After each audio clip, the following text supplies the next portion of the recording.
Wolverine is pretty well known at this point. We all know who he is, even if we don't always know how he came to be so grouchy and ill-tempered. What is even less known are his children and their children, and their children, and so on. There are several universes and timelines that branch out from the main 616 universe in the Marvel Comics. In some of them, Logan has kids. In most of them, they're not always good ones, and more often than not, tend to take after his worst side. In today's video, we look at one of the worst descendants of Logan's. Her name is Rancor, and she is a supervillain. Capitalization is necessary. Jim Valentino, her creator, did not shy away from portraying her as one of the more terrible villains ever created. With that said, let's get into her story now.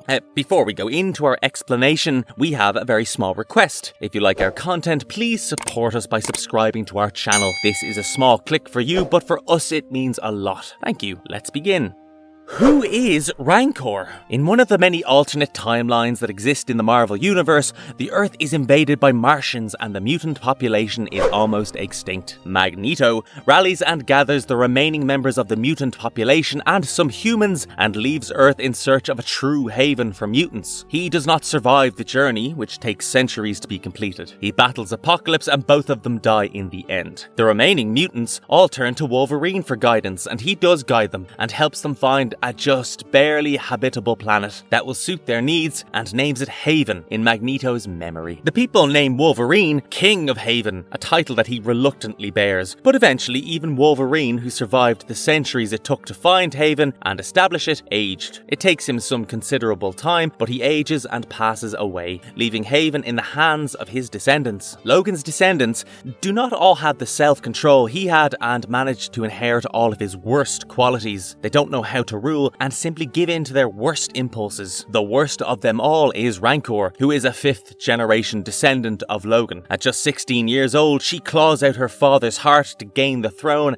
and cements her place as the Queen of Haven. Patricide is not even the worst act she has committed, so let's move on to her time as Queen. Rancor as the iron-fisted Queen of Haven. The mutant population of Haven begins to seriously dwindle, a slow process that nonetheless leaves them dangerously endangered. By the time Rancor ascends, less than 10 mutants are living on the planet. Every single non-mutant on Haven fears them, and the fear is made considerably worse by Rancor, whose first move after Ascension is to declare that every non-mutant is from then on to be enslaved by the mutants. Rancor and the remaining mutants keep the planet under their tight-fisted and authoritarian rule. The population isn't entirely without hope, however, because there is an underground resistant movement, building in response to Rancor's rule. There is also a legend that has been going around about overmen, who will descend from the stars and liberate them from the tyranny. While the legend gives the population something to believe in, it also hampers the ability of the resistance to recruit people for their movement. The Overmen turn out to be Guardians of the Galaxy. In this alternate timeline, Guardians of the Galaxy operate in the 30th century. They set out in search of the lost colony of humans and actually succeeded in finding Haven. While they are nearing the planet, Mindscan, a member of the Nine, mentions that the ship houses beings of great power. When told of their arrival, Rancor scoffs at the fact that it could be prophesized saviors. She lets them be, but vows to decimate them if they try to challenge her rule or cause any kind of trouble. Rancor's lieutenants raid a resistance cell where they find Bear, who is a member of the remaining mutant population, but decides to repent and help the humans. He is killed immediately, and while this is happening, Rancor meets with the 3 members of the Guardians, Martinex, Aleta, and Yondu. While in audience with the Queen, the Guardians mistakenly mention that the rest of their team is meeting with the populace of Haven. This sends the already unstable Rancor into a fit of rage. Along with the Nine, a coalition of surviving mutants, she kills Martinex and Aleta and uses Yondu as a bargaining chip to get the attention of the Guardians, threatening to execute him. Haven stops being a haven for everyone. The population of Haven, emboldened and spurred to action by the arrival of the Guardians of the Galaxy, whom they believed to be their prophesized saviors, begin to cause chaos in the streets. They riot and destroy statues and other things dedicated to the mutants. They set fire to and completely tear down anything they come into contact with. An enraged Rancor sends out Batwing, Rodney, and Blaster to massacre them all. Meanwhile, Rancor herself is occupied with the Guardians, who break into her palace and begin to free her prisoners. The Guardians put up a hell of a fight and manage to back Rancor and the 9 up against a corner. Rancor does not give up easily, however, and fights back as hard as she can, but she is eventually cowered by the Phoenix Force, who is occupying Giroud, a member of the Resistance. If it's not Rancor, then it won't be anyone. As the Phoenix Force kills 2 of the 9 and the planet falls into complete chaos, Rancor uses Sidestep to evacuate the remaining mutants to the palace. There, she begins to seed and sets into motion her backup plans. She has placed bombs all over the planet under its surface, which are meant to be activated in an emergency. If she could not rule Haven, then no one else would. She blackmails and threatens Mindscan into activating the bombs, which sends the seismic activity of the planet haywire, setting into motion the events that would destroy the planet. Luckily, Giroud uses the Phoenix Force to evacuate the citizens of the planet to safety as volcanic eruptions and earthquakes begin to tear the planet apart. Within minutes, the entire planet is destroyed without a trace. Unfortunately, Rancor and her associates also escape the destruction. Rancor's search for her heritage. Rancor, along with her lieutenants, arrive on a planet that exists on the edge of the Shi'ar Empire. The Shi'ar Empire is a ruthless expansionist empire. On that distant planet, they visit a museum which houses something that Rancor desperately wants. It has an adamantium claw that has been broken off from Wolverine during his fight with Gladiator a long time ago. After verifying that the claw is real, Rancor has her lieutenants kill the curator and steal the claw. She takes the claw to a seer on another planet in the Shi'ar Empire. The seer, Hagda, confirms that Wolverine still lives and is currently on Earth. Rancor murders the seer as well after getting what she wants out of her. Rancor takes the broken adamantium claw and her trusted mutant allies to Earth, where she hopes to meet her ancestor.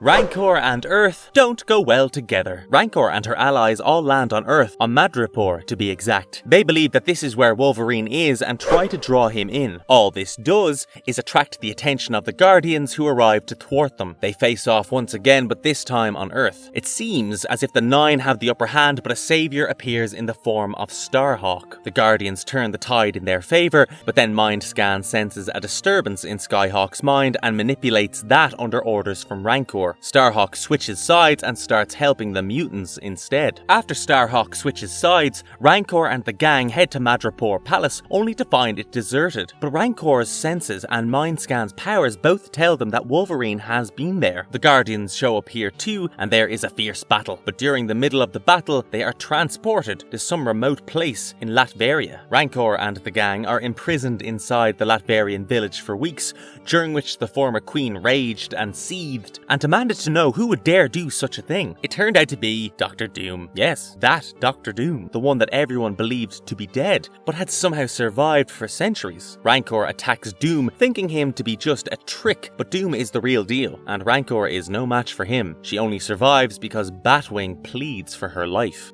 Rancor allies with Doom. Later, Doom explains to the mutants that he has been keeping the populace of Earth subjugated with the help of Reality V, a broadcasting system that hypnotizes everyone that watches it. The Guardians break one of the broadcasting machines in the Bronx, putting a wrench on his plans. Rancor refuses to help him before he even asks, prompting Doom to hypnotize them and not really giving them a choice in the matter. To sweeten the deal though, he offers Wolverine's claw that Rancor lost during the Battle of Madripoor.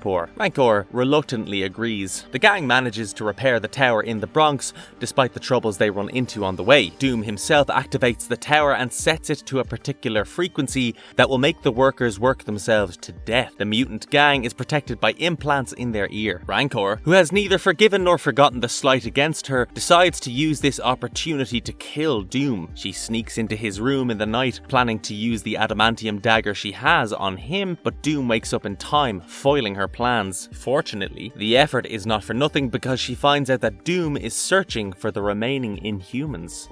Rancor has her revenge. After threatening Batwing, who accuses her of having lost her edge, Rancor informs Doom that Mindscan has located the Inhumans. When he goes to talk to her, he finds her in a distressed state. It is revealed that this is simply a ploy devised by Rancor to lure Doom where she wants. She orders Mindscan to broadcast her to the whole world as she eats Doom's heart. Doom has something up his sleeve, or more specifically under his cape. It is a half-robot hybrid built from the original Wolverine's adamantium skeleton. Doom had his brain interred into this system, and it's this system that has been keeping him alive all thing long.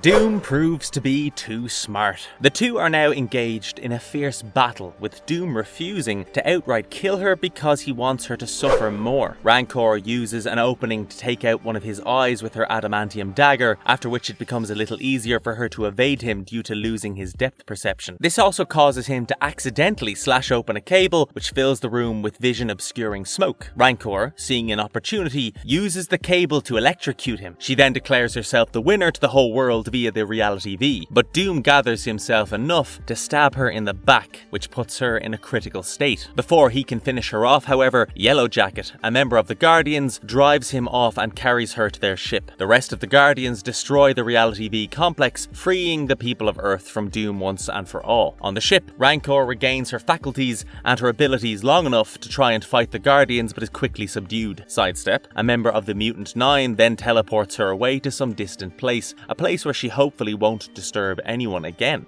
Rancor's quest to continue the Logan bloodline. Rancor and her little gang soon find another planet to inhabit, which they name Haven 2. Rancor, who nearly experienced death at the hands of Doom, becomes very preoccupied with the thought of her lineage and heirs. She orders her lackeys to bring the inhuman Talon to her, alive and well. Talon fights valiantly, but since has been recently injured, he is overpowered and brought to Rancor as she wished. She explains to Talon her wish to continue her lineage and reveals that she has chosen Talon to be the sire for her child.